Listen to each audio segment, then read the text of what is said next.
Toast. Toast. Ha. Um, yeah, I say toast all the time because I'm old, and that's something from the first Mission Impossible.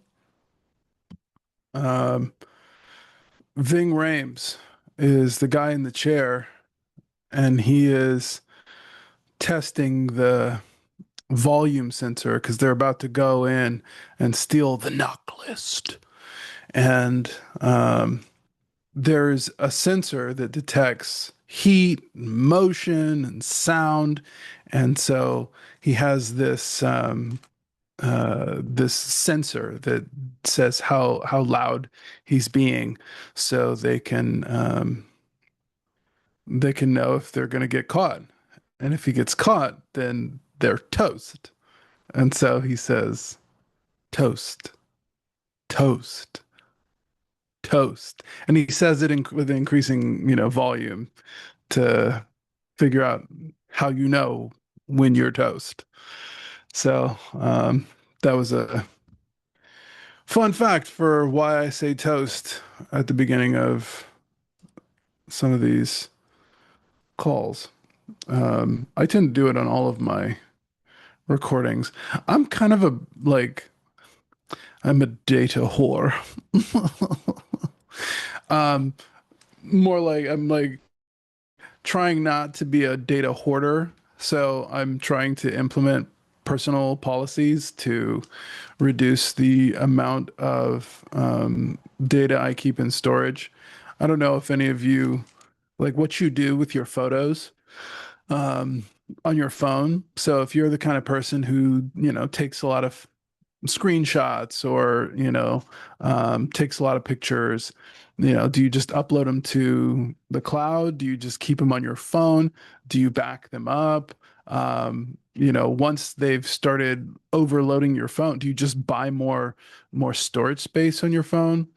I'm trying to figure out a good disposal mechanism for my excess storage. Oh, look who's decided to join the party. From my phone, my computer will not find the internet at all. Did you restart? I'm doing that right now, but I didn't want to be any later to this meeting, so I. Okay, well, are Right. you wearing like Cthulhu's? Yes. Um, Mr. and Mrs. Cthulhu? Is that what we yes. are now? Is that what we are? Ah, Is that what I am to you? this, I'm a cosmic horror. no, you're a delight. This t-shirt was actually from a band that two friends of mine were in, called Bat Country. Back country or bat country with like Bat, like the animal. the animal. Okay. Yeah, Bat Country. It's the reference to Leaving Las Vegas. We I've can't never seen stop. that or read it.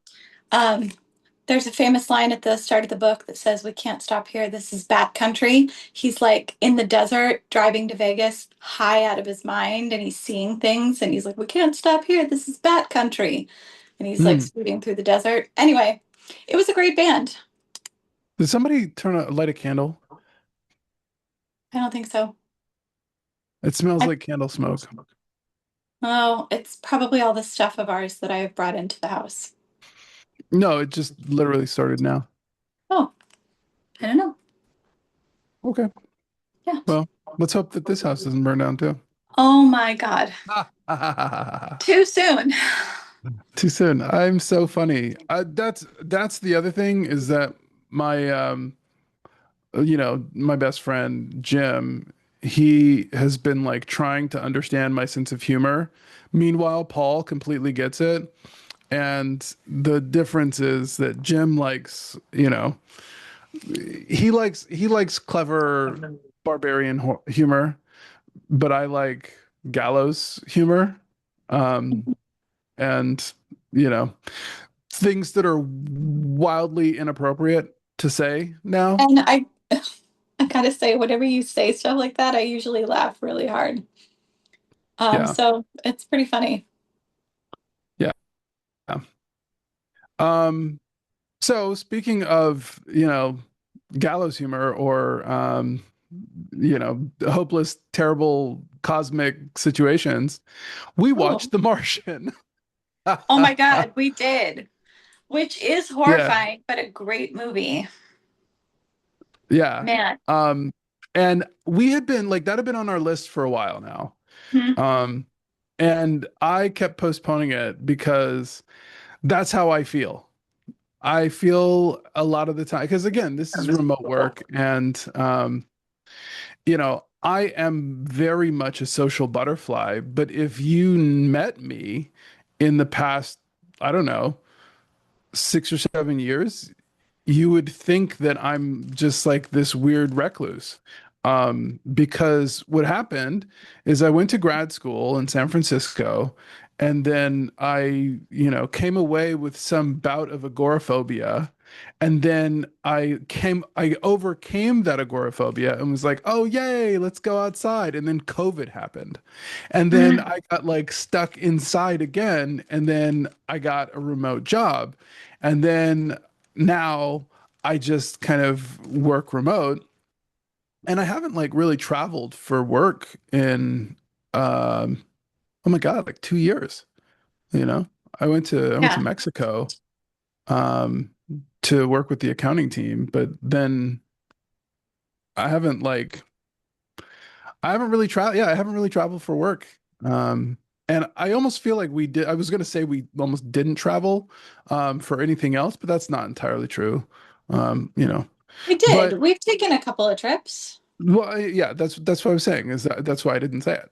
Oh, So I don't know. I just feel like my my social butterfly nature and skill set have deteriorated pretty remarkably to the point where I think some of the people at work are thinking I'm lacking in technical skill, but it's no, I'm just lacking in social skill because I'm Mark Watney up in this bitch, oh my God. all by myself, you know. Yeah. Um,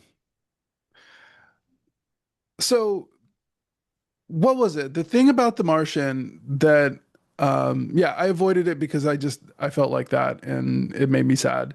And I didn't want to watch a movie and then just be sad for 2 hours. Yeah. Um, but That's pretty then reasonable.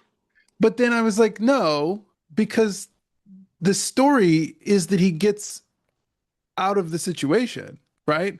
It's Castaway in space.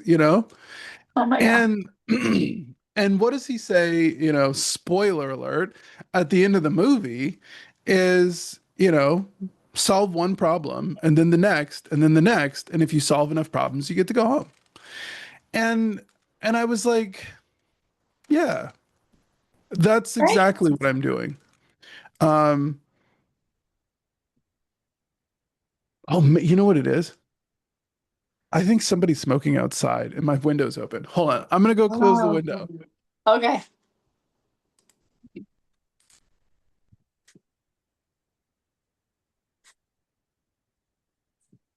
Okay.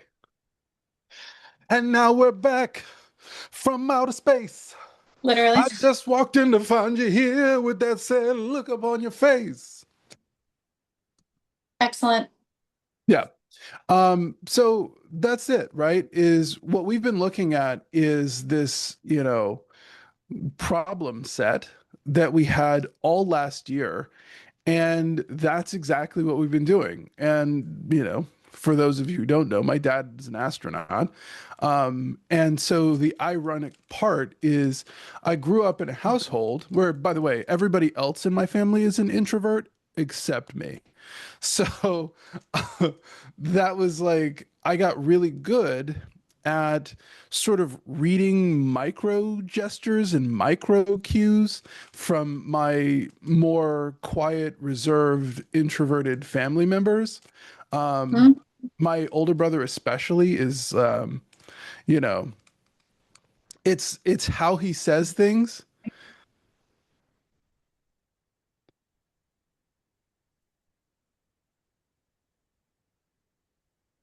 What just happened? I'm just looking around. I'm being paranoid. I'm I smelling get it. smells and I'm like there's a lot more stuff in the room because we're moving everything out of the old place. And Hmm. you might be right. It might be the smell, but now I'm like, oh, is it actually a thing or, I do I need know. to do anything about this? Totally. Um, yeah. So Oh, I anyway, get it. you know, I sort of learned to pick up subtle cues from my family members who for all intents and purposes are not the most like extroverted communicative people. My dad, ironically, he might call himself an extrovert because he's talkative, but I wouldn't necessarily classify him as such, mostly because you know, again, a lot of his conversation is one way. But it's because he's got so much stuff in his head, you know?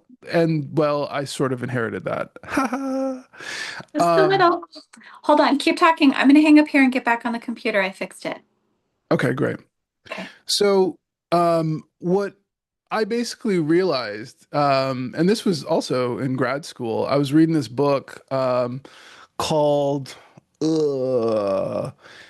it was like the leadership mindset or warrior mindset or something.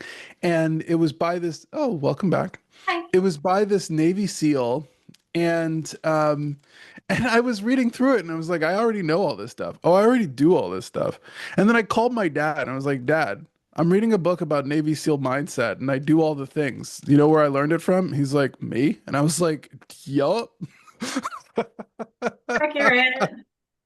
So what I thought was pretty cool is, that a lot of the stuff that he taught me from his training, in the Air Force and at NASA and whatever was um, basically just that, how to continue solving problems until you get your result and mixed with my natural brazen aggression, I think that turned into just a determination to get a result. Which is why I think I've been so frustrated lately. Is that I'm realizing that there's a lot of ground to cover in terms of, like what I need to be successful at my job, if I want to progress and, where I want this project to go and where I want, our family to be. And again, I'm like, I'm 40 and I'm not as accomplished as I want to be, blah, you know? Yeah. Yeah. So, I do think that The Martian was helpful in just reminding me, no, man, just like keep solving problems. And um, everybody expects you to get weird. Like, you know what I mean? Like, it's okay to get Yeah. a little weird. Because by the Totally. end, like, he already has kind of a quirky sense of humor in the movie. Right? Um, and then, like, by the end, when he's been out there for like a year or so, Couple of he's years. like, He's got some scurvy. He's only had potatoes. Like, no. can you Oh imagine eating God. nothing but potatoes for 3 years? I With no, he's like swirling them in Vicodin. I know. I was gonna say it's such a random moment, but it's such a small problem given everything else he was facing in that movie. But I felt so sad when he's doing one of those video recordings and he's like, and today I ran out of ketchup.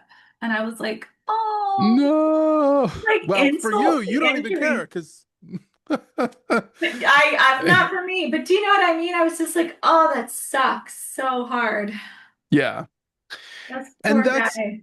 and that's the other thing, right? Is what am I always talking about? I'm talking about signal and noise. And I was on my call with my mentee earlier today. And that was one of the things that we talked about. is the difference between accuracy and precision, because I'm trying to figure out, like, hey man, what are you trying to do? Like, what are you trying to be when you grow up? And he's a computer science major, and he's a sophomore, and he's kind of like, well, I want to do something that's like, impactful, and we're talking about projects and problem solving. Clearly that's a theme. But how do you get from point A to point B? And the process, input, process, output. And I know that that seems like really simple, but at the same time, like, what you'll have is a lot of like really smart people who know how to do a thing really well, or they know like a technique, but they don't necessarily know how to apply, or like where to apply that technique, or like what to do with it. And so what I find is there's a lot of like really educated people who aren't like super wise Yeah. because they're not quite the same thing. That makes sense.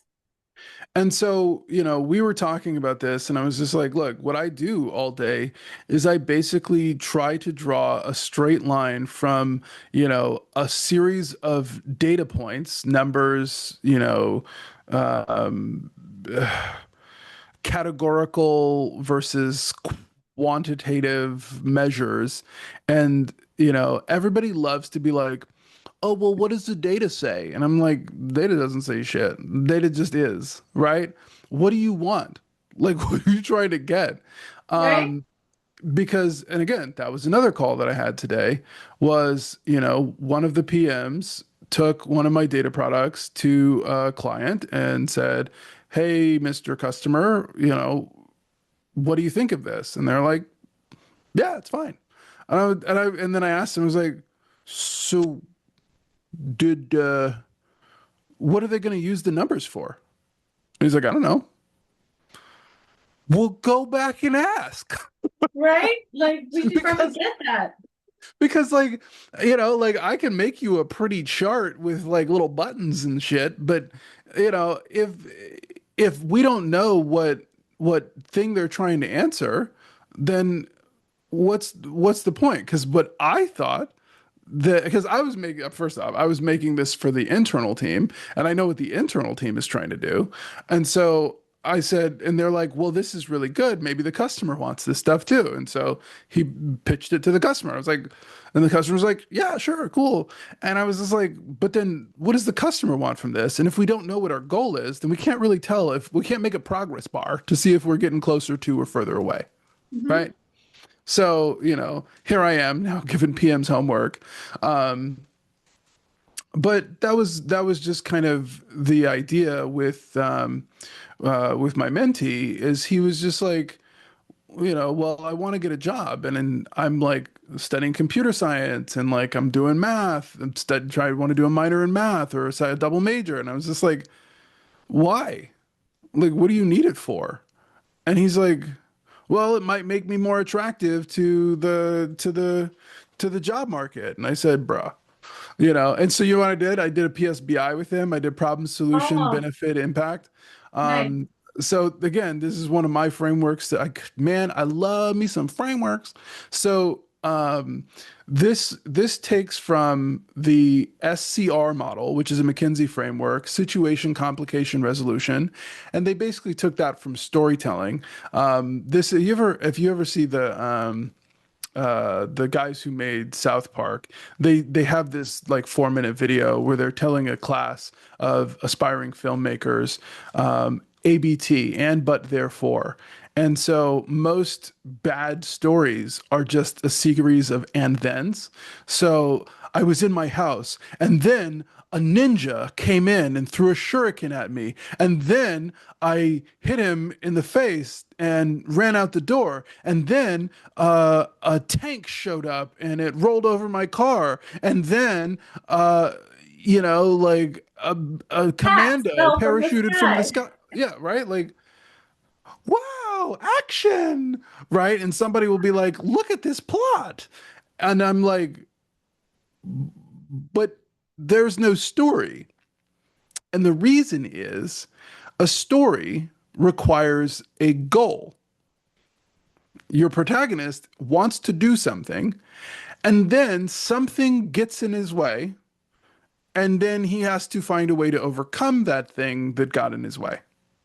So it's goal, obstacle, resolution is how this thing actually works, which is exactly how you basically present information to business people, right? You say, here is the situation, here is the problem, here is the purported resolution, and then boom, boom, boom, here are our recommendations. So, situation, complication, resolution, or recommendation ends up being, the framework that I present when delivering information to customers, internal and external.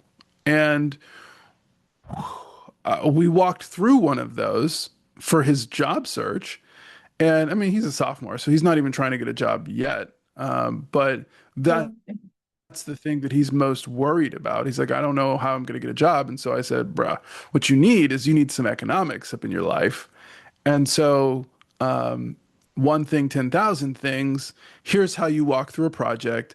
Here's how you solve a problem. And then this is how, we look at what's in it for you, what's in it for them. And that's where I've expanded to like problem solution benefit or problem solution impact was what we would do for companies. So if we want to launch a new product, what's the opportunity? Because it could be an enhancement, not just a problem. What's the solution? How are we going to do it?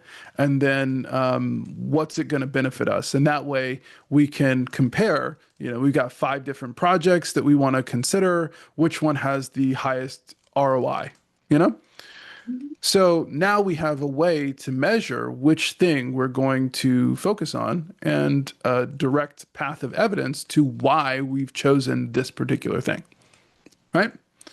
right. So my explicated version puts all of that together where you have the situation, problem, solution, benefit to the customer, and then the impact to the company. And that ends up being kind of how I frame most business communications. And I find that to be really effective, especially because, you know, what you're thinking about, what it forces you to do is it forces you to think about how to communicate the thing in a way that somebody else can follow. And it makes you think about the other person in the conversation, whether it's your client or your spouse or your kid, you know, and, what's in it for you, what's in it for me. And we've also been talking about negotiations and how do we do that? Mhm. Yeah. Mhm. So, all this to say, right? Like this, I don't know. I feel like I'm kind of rambly on this podcast. Um, Feel free to chime in and shut me up anytime. I was following along. I was going to say you don't actually, you may have meandered a little bit, but everything has fed into the next thing, and everything you said has had a continuum and made sense. And I was just along for the ride. I was like, oh, this is great. Okay. Well, I mean, I think, if people are here for like family content, well, actually, you know what? You know what? You know what? Mm. It's not just family content, it's business content because we're trying to draw parallels between the business world and the family environment. Mhm. And your family is still basically a business, but instead of the goal of the business being make money, the goal of your family is to create virtuous citizens, right?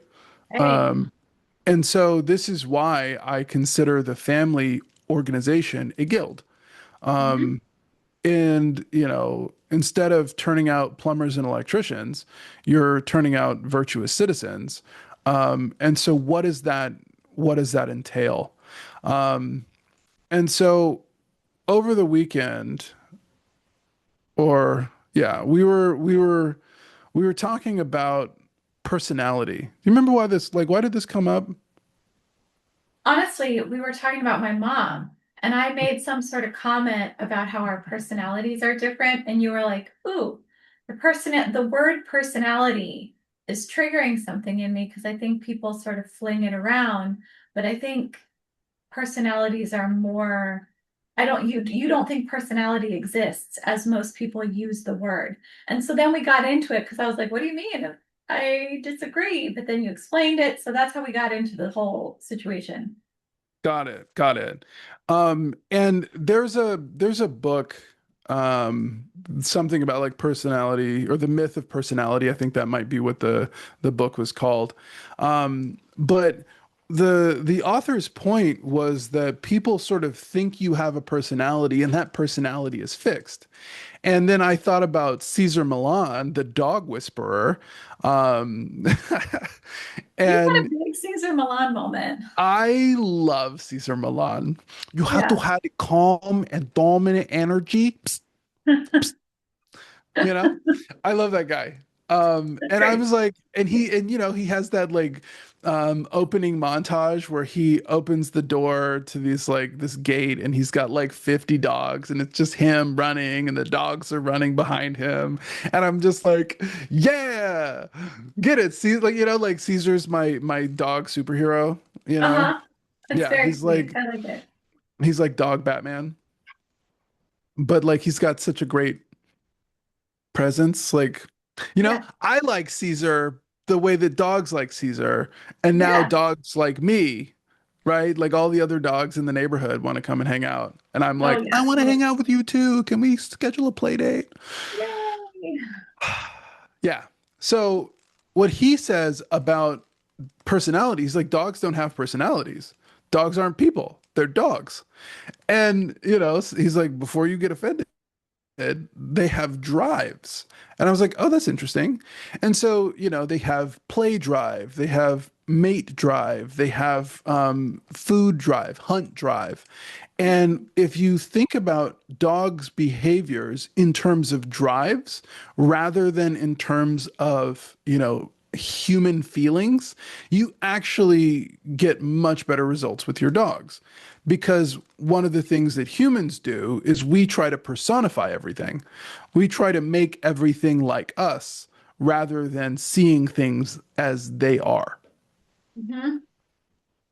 Yep. And so when we talk about problems, this is my other favorite book is called the Bulletproof Problem Solving. Hmm. God, I reference this thing all the time. You do love it. Um, You know that book really well. I'm like, I don't. I feel like I don't know it well enough. And so I want to like go and add to my book notes and then reread it again. And I don't Okay. know, I feel like I reread it twice last year, but I think I'm might just do it again. Okay. Good. No, yeah, let's do it again. Hmm. Um, I'm trying to be more than friends with this book. Intimate knowledge of problem solving. So, um, where was I going with this? So the big takeaway from that book is disaggregating problems, right? Like that's one of the biggest steps. And they're big proponents of decision trees or of trees, logic trees. And I love it. I love it. You love a Um, decision tree. yeah, because if you think about it, let's say you have this big problem, right? And we talked about bundling and packaging. If you have this big problem and you can't solve it immediately, then you have to break it into smaller parts, right? What do you say? The joke is, how do you eat an elephant? Oh, I don't know this joke. How do you eat an elephant? One piece at a time. That's right, one bite at a time. Oh, okay, great. Yeah, yeah. Good. And so that means you've got to break down your elephant of a problem into small bites. And you basically break it down until you know how to chew that bite or until it fits in your mouth. You know what I mean? Yeah.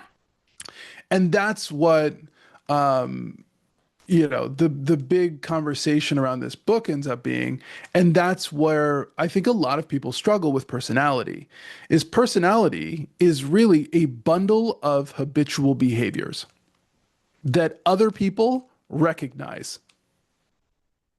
Yeah, I didn't Yeah. like it when you first said that. Not that I didn't like it. I was just like, I couldn't make it compute. I was like, wait a minute. But I have thought about it and we talked about it that whole walk, and I think you are correct. Well, you don't necessarily have to take word, but you don't have to take my word for it. Dun-dun-dun. Um, what my argument was is that you have a sort of proximate cause of a behavior, right? And this goes back to BIDAR chain. Beliefs create interpretation, creates decisions, creates actions, creates results. Mhm. And so if you say, okay, what created this initial chain? What started the chain? A lot of the time, it's something that you noticed externally or something about you internally. And so we talked about this concept of like you might have a predisposition for obesity or for depression, but that's not a guarantee that you will be obese or depressed, right? Excellent. What it means is you just have to work a little harder not to be these things, Mhm. right? Yep. So what that means is if you have said, okay, I have a predisposition for depression, and then you walk around being depressed all the time, then you have chosen, or well, I struggle with the word chosen because I don't think this is a conscious choice for a lot of people. I think it's more of a reactive state. And because this is the other thing when somebody's like, well, if you're not happy, it's because you're choosing not to be. And I'm like, fuck out of here. So, like, it's not that you've chosen not to, but there is a greater degree of difficulty to being happy than maybe the average person.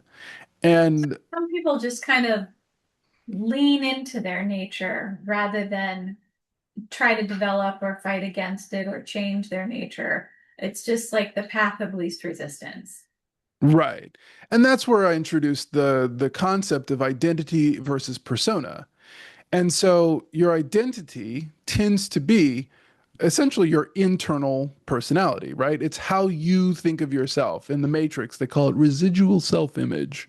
Um, and your persona is what other people see you as, and what they would essentially call your personality. But here's the rub. Depending on who's talking to you or who you're talking to, you might have a different personality, right? And so people at True. home might think of you as one person, but then at work, people think of you as somebody else. Your kids see you as one thing, and your spouse sees you as something else. So when your identity and your person and your persona are incongruent, I made oh my God, I made another diagram for this one. Oh, Um, you were there. I showed you, yeah, right? The two by that's two. good. Yeah. Yeah. So this matrix was like when your identity equals your persona, and then when your identity doesn't equal your persona, that's on one axis. And then on Mhm. the other axis, we have your POV and their POV. So when you are aligned, you feel like you're being true to yourself, right? Yes. However, when you are aligned with yourself, other people will see you as authentic or weird, That's great. right? Yeah. Because if you're like, oh, he's totally himself, and then other people are like, why are you being weird? Because there is an expectation that your persona will align with the majority um, norms, right? The cultural norm, the in Mhm. group norms. And so if your identity disagrees with the in group norm, you're a weirdo, even if you are being true to yourself. And like, Yep. oh my God, that's like every Disney movie. They're like, just be yourself, and it's okay if you're weird, and like everybody will accept you. Ain't that some shit? Yo, not my life experience. Not true. Because people won't just accept you for being your weird ass self. Yeah, And that I is think not. that's a big part of the problem with maybe Disney over the last ten years is one, they sort of lost the thread of like the rhetoric of a story, right? Where you have an antagonist and a protagonist that are arguing over a belief, right? And one belief turns out to be stronger, and that belief is the more virtuous one. They were just like, no, no, no, just do what we told you because that's what society is into right now. Woo. And then part two, it's like there was a like that Marvel movies, like that was all phase four. They were all, like every single movie was about identity. And the problem with identity as the theme is that identity is already inherent in storytelling. Why do I feel like I don't understand that? Plot, character, and setting. Those are the three contextual elements of a story. The character has to exist in a setting, like on a world, and then do some shit, Okay. right? Yep. However, if your character is really like, if the entire focus of the character's arc is to just understand their own identity, Mm, and the whole narrative device is a transformation of identity, it's like trying to draw a pencil on a pencil with a pencil. that makes sense. Yeah. It's Yeah. so self-referential as to be uh, impossible to perform, Yeah. right? Yeah. And so that's why I think a lot of those movies fell flat is because identity is inherent to a character's journey if you Mhm. just tell the story like a story. So trying to make the story about knowing yourself, you can do that, but you need to have some sort of external force that is creating the crucible that allows you to reflect and transform. That makes sense. Yeah. So if your persona, going back to persona and identity, if your persona is what other people see, right? The bottom half of that is now your persona and your identity are not aligned, then from your perspective, you are either oblivious or actively being deceitful.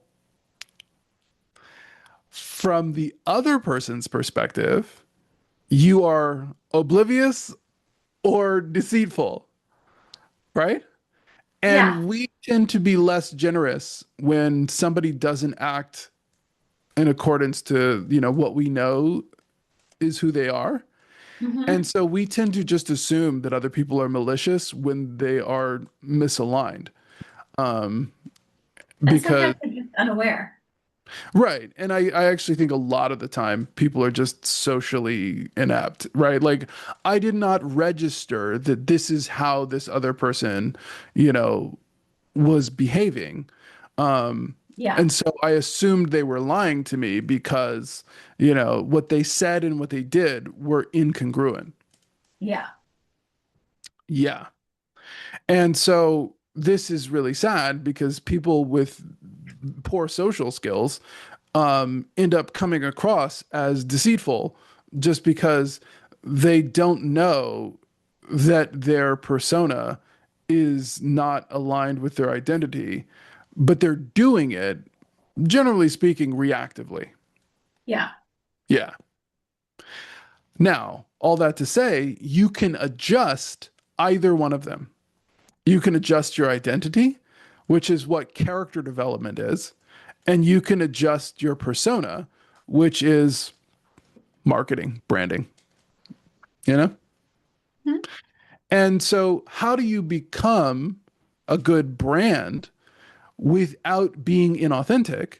Well, you just have to highlight the components of yourself that you wish to display, Yeah, that makes sense. right? And Yeah. you can do this virtuously or not.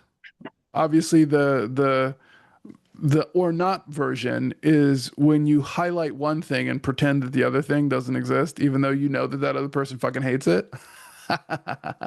Yeah. Yeah. Um, or in the virtuous version is just when you're like, hey, look, I'm like, it's not, we're not going to have an infinite amount of time for you to understand the full depth and complexity of me as a human, being and spiritual entity on this planet in this life. Like, we're not going to necessarily have that philosophical conversation in a 30-minute Zoom call. So Right. I'm just going to give you the stuff that you need to know for right now. Right. The relevant highlight reel. Yeah.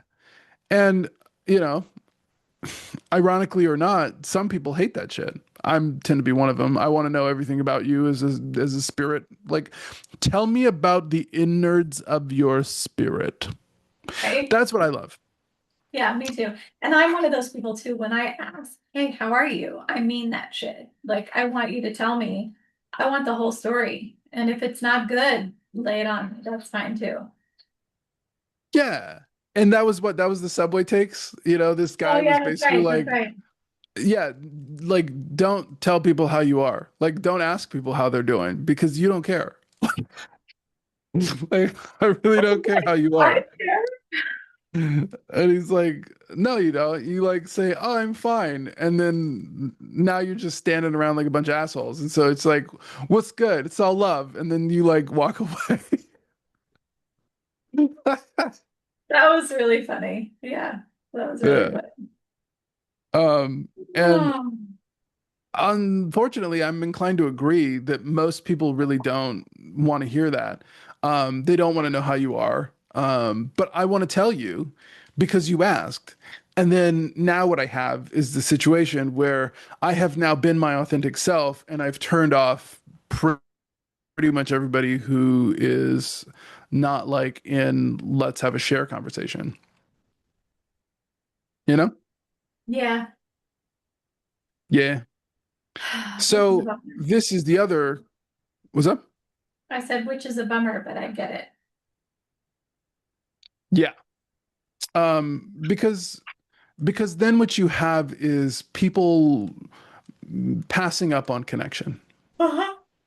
You had an opportunity to connect with somebody and you chose not to because you were in a hurry. And I get it. People got Yeah. shit to do. They're in their own world, they're in their own universe.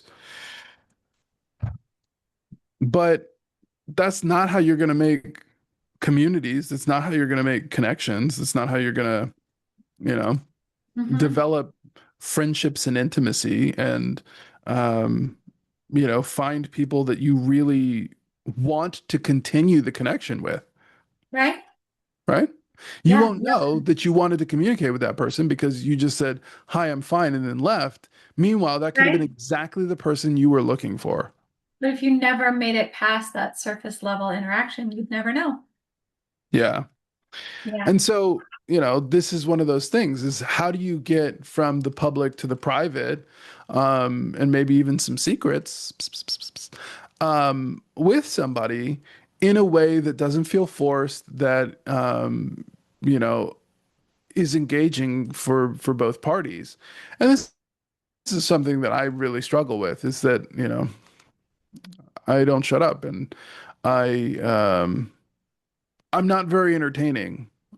The things that I think about are, you know, quite mechanical. I might have a human body, but I don't even have a fully human body. I got metal in me. Um, and so I am my my business partners call me cyborg at this point because I don't think like a human person. And what do we determine? I think I've got more RAM. Oh, yeah. Yeah. Yeah. I And agree. so I've got a lot of RAM, which is hard for a lot of people to follow. So it is what it is. And Mhm. so I have to figure out how do I craft a more approachable persona in pretty much every environment that I'm in, because for pretty much every environment I'm in, I find that there is something that is not just countercultural, but an active turnoff to someone or a big portion of that group. I will break a norm pretty much any group I'm in. Yeah. Yeah. I've So, seen this happen yeah. to you. So yeah, I get it. And I feel like that's a rough spot to be in. I'm not sure I ever thought about it before you broke it down for me, the difference between identity and persona, because perhaps against better advice, I just went about being myself, regardless of the response that I got. And if I got a negative response, I was like, okay, that's fine. And I just went about doing it anyway. Yeah. I, Yeah. I didn't think about it because I was also a theater person. So if I was doing a persona, I was fully becoming a character on stage. Do you know what I mean? Yeah, you're a I was, method actor. yeah. And I was like, the whole when they teach people how to do theater, how to be an actor, they're like, if you don't believe you're that person, how can you expect the audience to? So I Hmm. do like elaborate backstories and all kinds of lore and all this like character research that was probably largely unnecessary, but I would like dig deep and I would become that person. And so if I wasn't in a production, I was largely just interested in being myself. Again, Yeah. regardless of the results.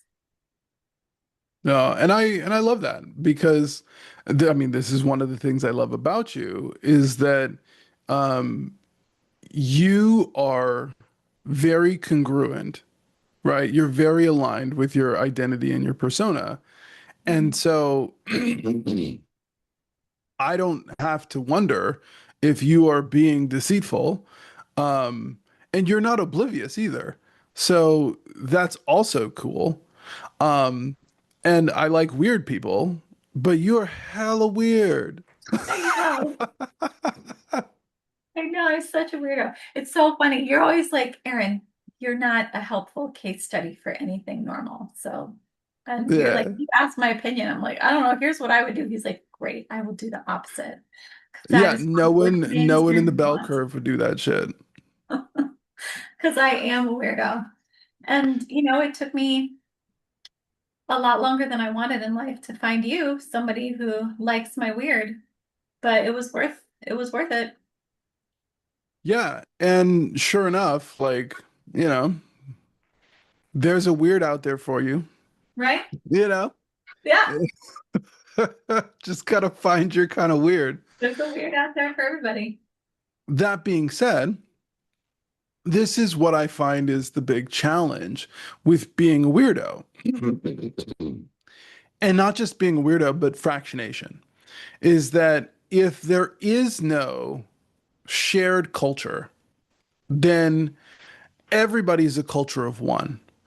And if Mm, everybody's a culture of one, you're essentially an ideology of one, a religion of one, right? This is mhm, secularization and atomization. And mhm. if you're just that culture community of one, then there is no sameness. I think I'd said that on somebody else's Substack was just like Dylan McInerney. I really like that guy's post. We should hang out, bro. Right? Hit us up. Let's be friends. Right? I think he's an MPA as well. Anyway, you know, he had written something about how Gen Z and therapy culture is like replacing family because they're essentially using their therapist as a proxy for what they didn't get at home. And so that's also why they push it so much is they're like, well, you need therapy. And it's like, no, I have a family. Thanks. Um, Bitch for free. you know, uh, and, and so, and again, I'm not really I'm very bearish on therapy, mostly because just like any profession, there's, people who are good at it and there's people who are bad at it, and there's, mostly in the middle. And what I struggle with, shit, I even had like an ex told me like, you need to go and find a therapist who you think you're not smarter than. And it's like, more accurately, I need to find a therapist who I am not smarter than. Um, Right? Real talk. or who can train me in something that I don't already know how to do. I think that's the most apt thing. Like if you were to go into therapy, you want somebody who was like a real coach who would do sets and reps and who could teach you something you haven't already learned. Right. And again, I always go back to, most therapy is you just talking to yourself on a subscription model. And that is, you know, when I think about what it is that I do at work all day, it's helping people achieve results with data. Yeah. And so, well, what are the data points? And this is why I love David Burns getting feeling good and when anxiety attacks. By the way, those are the two books that got me over agoraphobia and anxiety, because there is literally an inventory, and he just is like, take this quiz. And then, do these behaviors. And so the quiz basically tells you like where are you right now, Okay. with your thoughts, feelings, emotions, circumstances. And then it says do some activity to reduce that thing that you've identified as a problem area, and then your score should increase week over week. And so what did I do? I made a spreadsheet, and then, put all my categories, and then I put my timetable. And so I would just go through and then fill this thing out every week and be like, huh, what do I need to do to move that metric? And sure enough, I just started moving the fucking metrics, and Yeah, you did. no anxiety. And you bibliotherapized yourself. Right. And Yeah. so what I needed was sets and reps, not talking to myself. Because, well, what is the talking to yourself actually doing? It's you reflecting. Okay, great. Well, what are you reflecting on? Right? How much of that is you just like farting out your feelings? And how much of that is you actually figuring out where is the destination that I want to be, and what is my progress bar, and what activities are moving me in that direction? Right. What are the steps I need to take to get there? Correct. Correct. Yeah. And so this is why I like CBT, cognitive behavioral therapy, which you also did, right? When you were Yes. younger, Yep. which is why you've got such a great resilience, for whatever the fuck comes at you, right? Yeah. Big attraction moment there. Woo. Mm, right? So I'm looking at this and being like, wow, this is proof positive. And I've been through the whole thing, right? So I'm not just saying, oh, therapy is blanket terrible, but the therapies that I have experienced have not been very effective for me, because one, they just drugged me out of my mind, which was not cool and created a bunch of health problems for me. Two, they just let me talk without actually helping me.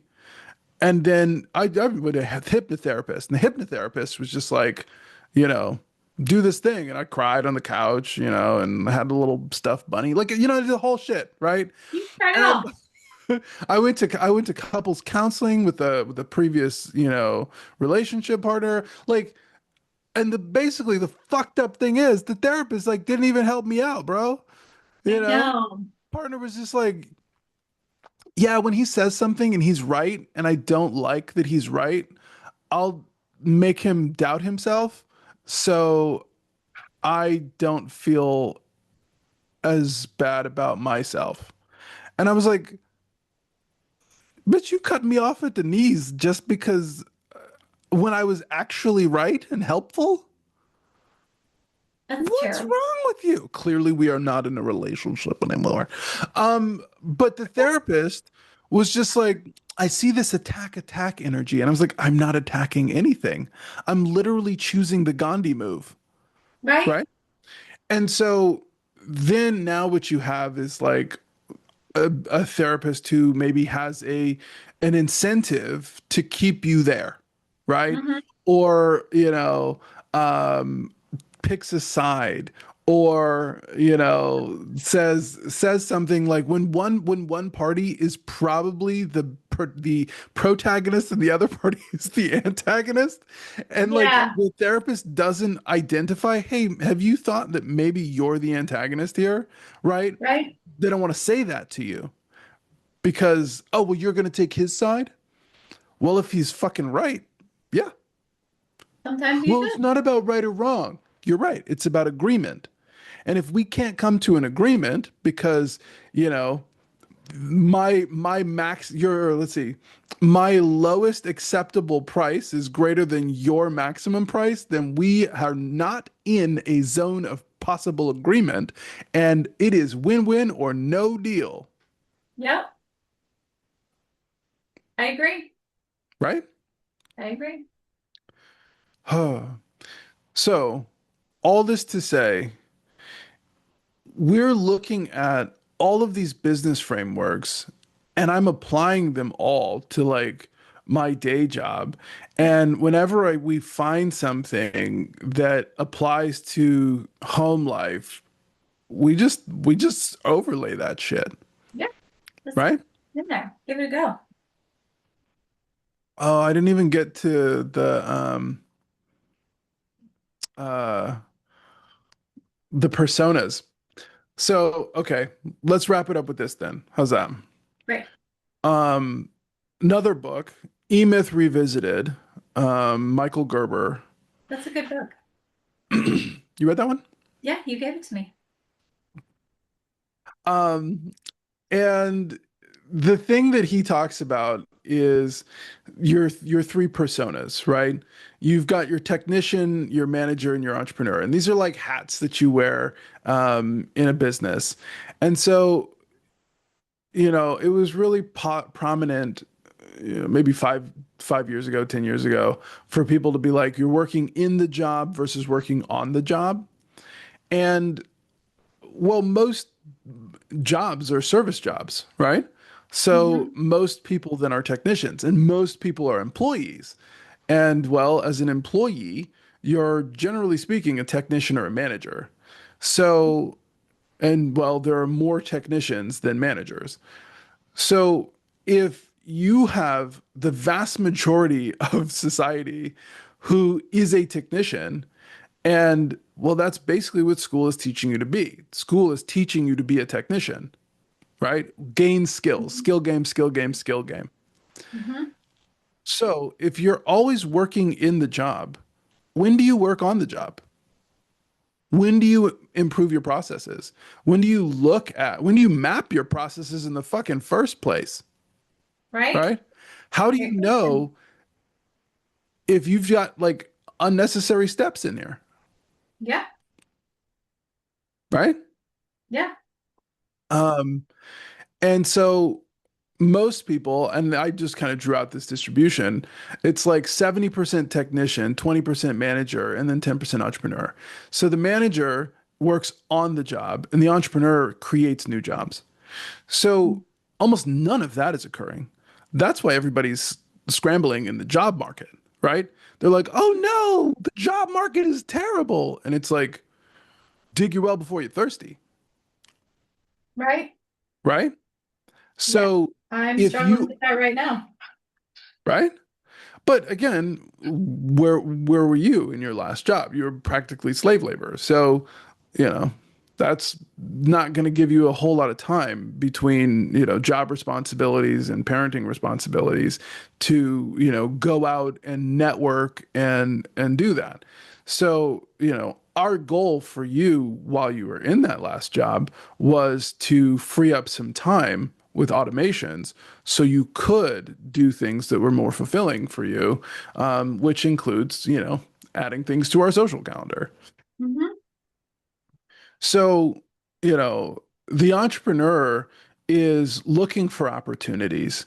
And I feel like more people are getting, into LinkedIn for that reason to go and, make sure that I'm creating content and that people know about me. Because if there's no content about me, or if the only content that people have on me is, my resume, then, well, I've got one guy who's submitted a resume, and then I've got another guy who has like 10,000, followers on LinkedIn with a portfolio website and,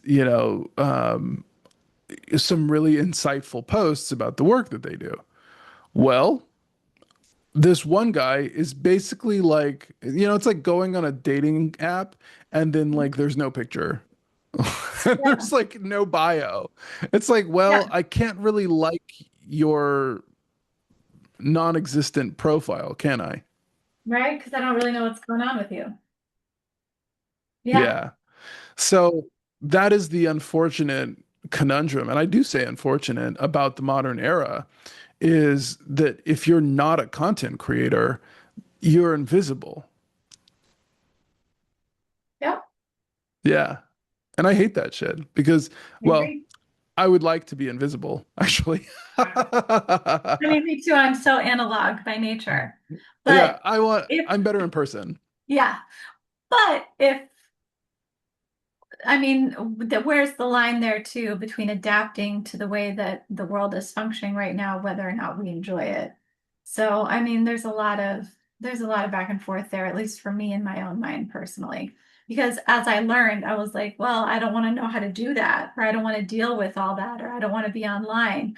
And then, sure enough, I lost that analog yet slave laborish job, and I was like, oh. I don't know how to function in the modern marketplace because I don't have any of those skills. So it was a lot of work for me this last year to learn those skills and become a better candidate. But yeah, that's a tough one for me. And yet, what you have done in the past 9 months is acquire manager and entrepreneur personas. And now you can wear all three of those hats very well. Thank you. Thank you both for the compliment and for the education to get me there, the tools and the guidance to teach me all those things. I'm really grateful. Well, the cool thing is, and again, I keep saying we're going to end on this, but the cool thing about that is your will is really high. Mhm. And that's the activation threshold, is that the higher the or the harder the activity, the higher your motivation has to be in order to take an action on it.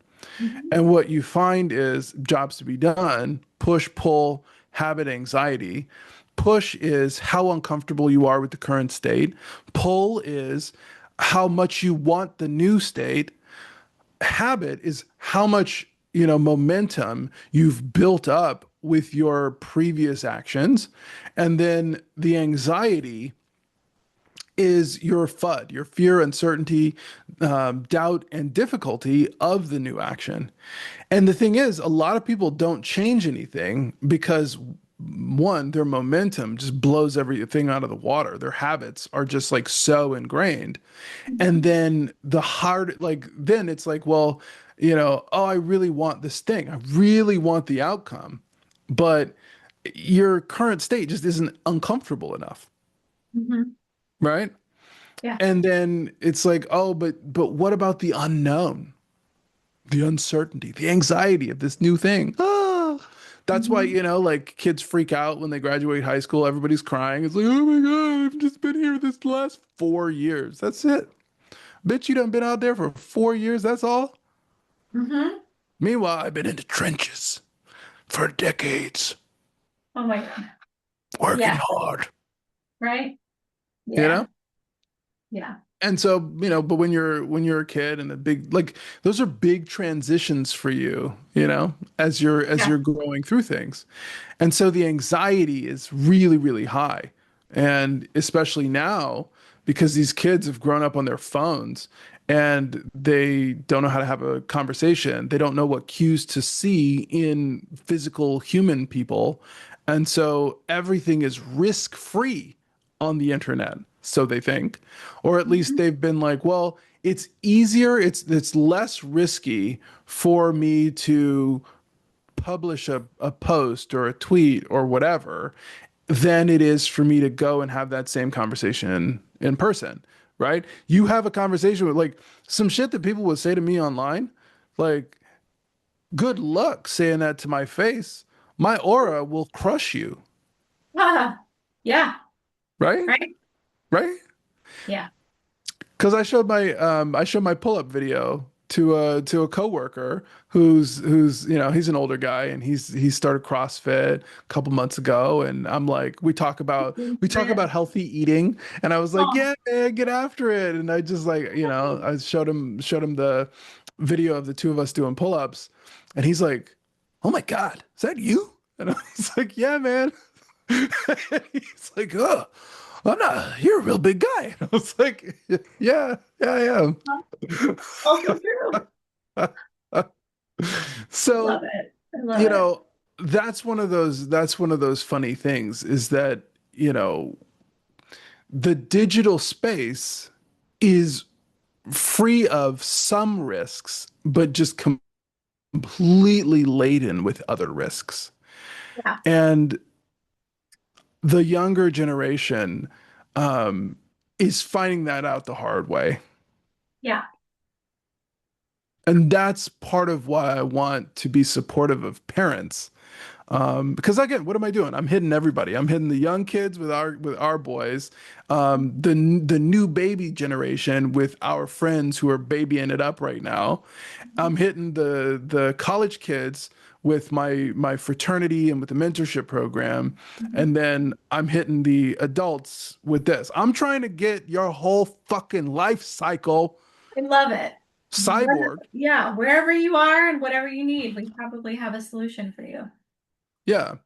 But again, we're focused on the couples and parents because they're the ones who have to lead the way. And Yep. that's where a lot of the young kids are really struggling is because they don't feel like they have any leadership. And that's why they're going to the therapies and that's why they're being fucking, banana pants on the internet. And I sound like such a fucking old curmudgeon. Why am I old, Erin? No, Oh, we're not don't old. run too fast. And, We are not no, old. We are cover just that up, wise. young lady. What? We are just wise. We're not old. We're wise. Yeah, We've yeah. got some points in the wisdom stats and the experience stats. I still have all of my hair. Yes, you do. As do I. Mine's just up in a bun. Boop. Yeah, yeah. Yeah. Okay, but Well, I that's like I yeah. like your identity and your persona. Well, thank you. And ditto to you because, well, for the most part, they're one and the same. I know. Yours are very aligned. You're a lot better though at like reading a room and being like, oh, I could adjust this one thing to be more appropriate for the situation. I'm just like, I'm here.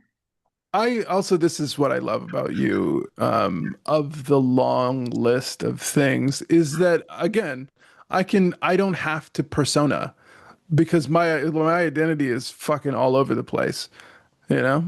I love you very much. That's why you like it. It's because you know what it is? Being inside of my head is like a bag of cats. I That does not sound great, but I imagine Infinite it is. staircases. I know it is. It's so true.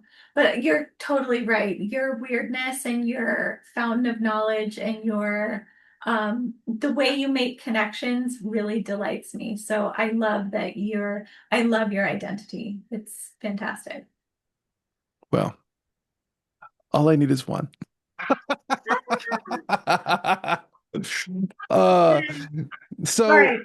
on that note, hide your kids, hide your wife. Don't hide your kids. Expose them to shit. Get them out in Yeah, the world. Kick them out of the house. Make them do shit. Take away but their in phones. but in real life, maybe don't put them all over the internet, Right. Yeah. Expose them to some real ass criminals. right? Go camping. Go drop them off in a bad neighborhood and see what happens. I mean, shit. You gonna learn today. Oh my God. Okay. Strand them on a desert planet.